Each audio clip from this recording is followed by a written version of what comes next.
Assalamualaikum warahmatullahi wabarakatuh. Selamat siang.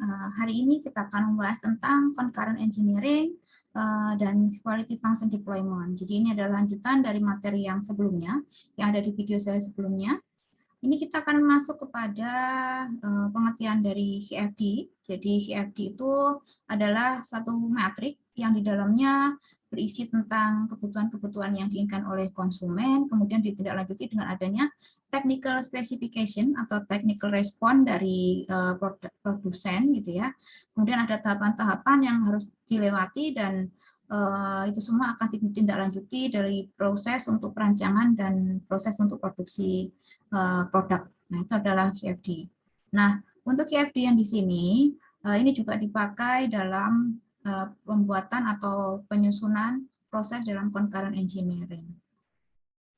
Seperti yang kita ketahui, jadi kalau kita melihat pada house of quality, seperti pada materi yang mungkin sudah Anda dapatkan di mata kuliah yang lain, di perancangan produk gitu ya, untuk CFD itu pastinya kita menggunakan house of quality atau rumah kualitas.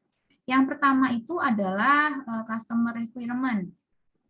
Jadi di situ adalah membahas tentang apa saja kebutuhan yang diinginkan oleh konsumen terhadap produk yang akan kita rancang. Kemudian yang kedua adalah competitive product evaluation. Jadi bagaimana kita mengevaluasi dari produk-produk yang sudah ada di pasaran gitu ya. Kemudian yang ketiga itu adalah kita masuk pada engineering karakteristik. Di sini adalah tindak lanjut atau respon dari produsen untuk menanggapi dari customer requirement tadi atau kebutuhan konsumen. Kemudian yang di bagian 4 ini adalah interrelationship, jadi ini adalah hubungan keterkaitan antara nomor 1 dan nomor 3, antara apa yang diinginkan oleh konsumen dengan tindak lanjut atau tanggapan dari perusahaan itu sendiri atau produsen. Kemudian yang kelima, ini adalah relation between engineering characteristic, jadi ketika kita sudah mendapatkan technical response, maka di situ nanti kita akan mencari relasinya, gitu ya, atau keterkaitan satu sama yang lain, sehingga di situ nantinya akan jadi satu kesatuan supaya kita bisa menilai adanya target dari produk yang akan kita buat. Itu adalah gambaran umum untuk CFD. Kemudian di sini kita ambil contoh, ini adalah ketika kita membuat satu produk water bonus alarm gitu ya. Nah, di sini yang pertama kita identifikasi dulu customer requirement atau kebutuhan dari pasar itu apa, keinginannya terhadap produk yang akan dibuat itu apa. Di sini ada atribut-atributnya tergambarkan di sini. Ya, jadi ada sensitive to water level, durable, makes a loud noise gitu ya. Nah, setelah kita tentukan ini, maka kita harus membuat bobot ya atau beratnya, bobot atau weighting-nya. Kemudian kalau sudah, kita akan lanjut dengan compare product to competitor. Jadi kita membandingkan antara produk yang ada atau yang akan kita buat dengan milik dari pesaing, gitu ya. Jadi masing-masing kita lihat apakah yang sudah ada di pasaran seperti apa, kemudian kita bandingkan dengan target kita. Harapannya target yang kita akan capai atau target yang kita tentukan itu adalah di atas dari si kompetitor tersebut. Kemudian yang ketiga itu adalah identify engineering karakteristik. Jadi dari sini kita coba untuk mengidentifikasi karakteristik dari produk yang akan dirancang. Jadi ini adalah yang hijau ini adalah merespon dari apa yang tertuliskan di yang kuning ini. Ini adalah tindak lanjut dari apa yang jadi kemampuan dari produsen untuk menanggapi. Setelah itu kita akan mencari identify strength of relationship between customer requirement and the engineering characteristic. Jadi di sini kita mencari keterkaitan dua bagian ini gitu ya. Jadi apakah dia berhubungan erat, ataukah dia negatif correlation, ataukah dia berhubungan yang sedang, ataukah tidak ada hubungan sama sekali. Nah, itu kita nilai di matrik yang ini. Kemudian yang selanjutnya adalah ini adalah penjelasan tentang derajat sensitivitas gitu ya antara dua hal ini. Jadi ada yang nantinya bernilai positif gitu ya, ada juga yang bernilai negatif. Yang bernilai negatif itu adalah ketika dia tidak ada hubungan keterkaitan sama sekali gitu ya, keterkaitan antara dua hal. Nah, kalau yang bedanya dengan CFD biasa, dengan yang concurrent engineering, kalau yang di concurrent engineering pasti lebih lengkap. Jadi ketika kita membuat atributnya ini, dia lebih kompleks lagi gitu ya. Bukan hanya terkait dengan bahan yang atau mungkin model yang dimaui, tapi juga ada tentang keterkaitan dengan lingkungan, pengaruh lingkungan atau apa yang memang terkait dengan si produk tersebut. Kemudian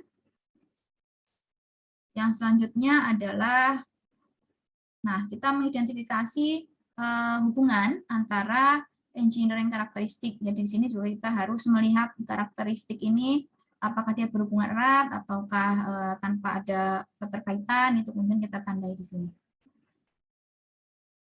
Kemudian, nah ini adalah penandaan yang tadi saya jelaskan. Kemudian di sini yang selanjutnya adalah identify target for new product. Jadi kita dari semua yang sudah dilaksanakan tadi, dari metrik terakhir itu kita bisa menentukan target yang mau dibuat seperti apa. Jadi kita selain itu kita juga akan mendapatkan target kita ini pastinya akan lebih baik dari produk-produk yang sudah ada di pasaran atau dari produk pesaing kita. Kalau digambarkan secara jelas, maka gambarannya seperti ini, gitu ya. Ini adalah rumah kualitas beserta rangkaian yang tadi.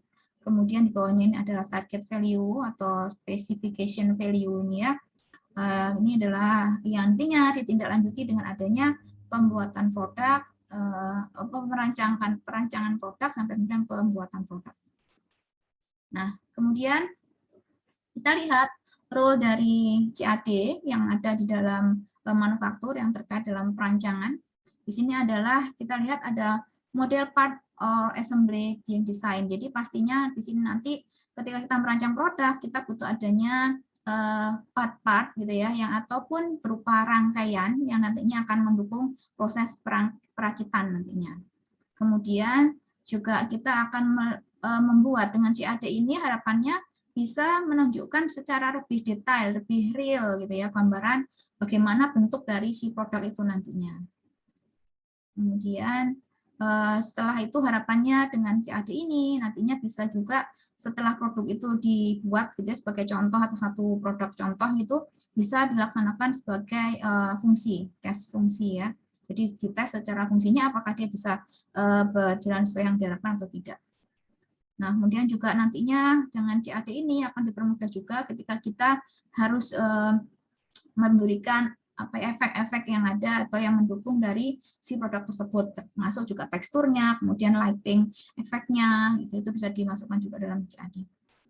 Kemudian termasuk juga fotorealistik dan manufacturing drawing. Jadi CAD ini yang benar-benar mendukung sekali ketika kita mau merancang ataupun memproduksi produk baru.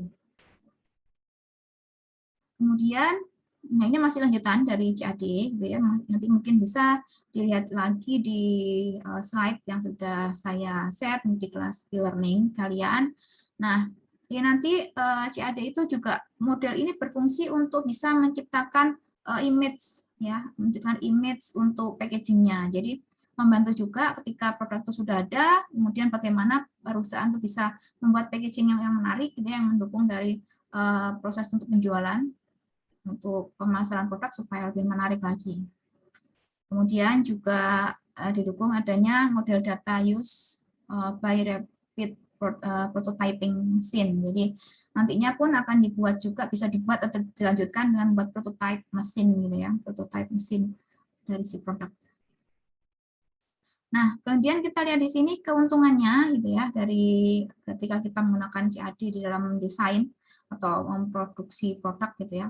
Yang pertama adalah all of can be done currently. Nah, jadi begini. Jadi ketika kita menggunakan CAD itu, maka dia akan lebih mudah untuk bisa dijadikan sebagai acuan untuk membuat produk-produk selanjutnya atau membuat variasi produk yang baru gitu ya. Jadi akan mempermudahkan hal itu karena ketika kita akan membuat produk yang baru, kita tidak perlu lagi membuat dari nol karena kita sudah ada acuannya. Dengan CAD ini akan memudahkan hal itu. Kemudian untuk manufacturing problems identified early. Jadi kalau misalnya di dalam melantai produksi atau ketika proses produksi terdapat permasalahan mungkin terkait tentang teknologinya, tentang alur mesin atau apa, maka dengan CAD ini dia akan lebih mudah untuk diidentifikasi. Kemudian juga bisa dengan mudah untuk melakukan perubahan gitu ya, atau melakukan perubahan pada desain gitu. Jadi ketika nantinya ada suatu hal yang kurang baik, maka kita bisa untuk menjadikan itu sebagai acuan untuk melakukan perbaikan. Kemudian juga dengan FCAD ini, maka dia akan lebih cepat gitu ya dalam proses perancangan maupun dalam pembuatan prototyping produk. Kemudian juga perlu dilanjutkan lagi adanya design for the environment. Jadi ketika kita membuat atau merancang suatu produk, perlu juga diperhatikan hal-hal yang terkait dengan lingkungan, yaitu yang pertama adalah design for environmental manufacturing, gitu ya, yang terkait dengan lingkungan produksinya. Kemudian ada design for environmental packaging, jadi ketika dalam proses packagingnya atau membuat package produk itu, maka juga perlu diperhatikan untuk segi lingkungannya, dan juga bagaimana mendesain untuk produk-produk yang sudah tidak dipakai lagi atau produk yang mungkin masih bisa di-recycle, sehingga harapannya produk-produk tersebut tidak mencemari lingkungan. Oke. Harapannya di sini dalam rancangan itu adalah produk itu tidak mengandung hal yang bersifat toksik atau tidak mengandung racun, kemudian dia juga minimal energi, gitu ya, menggunakan energi yang tidak terlalu banyak, kemudian tidak menghasilkan limbah yang banyak, terus scrap atau hasil produksi yang banyak, gitu ya, sehingga hal-hal inilah yang perlu diperhatikan dalam perancangan produk terkait dengan concurrent engineering. Demikian penjelasan untuk kali ini. Terima kasih. Saya tutup. Wassalamualaikum warahmatullahi wabarakatuh.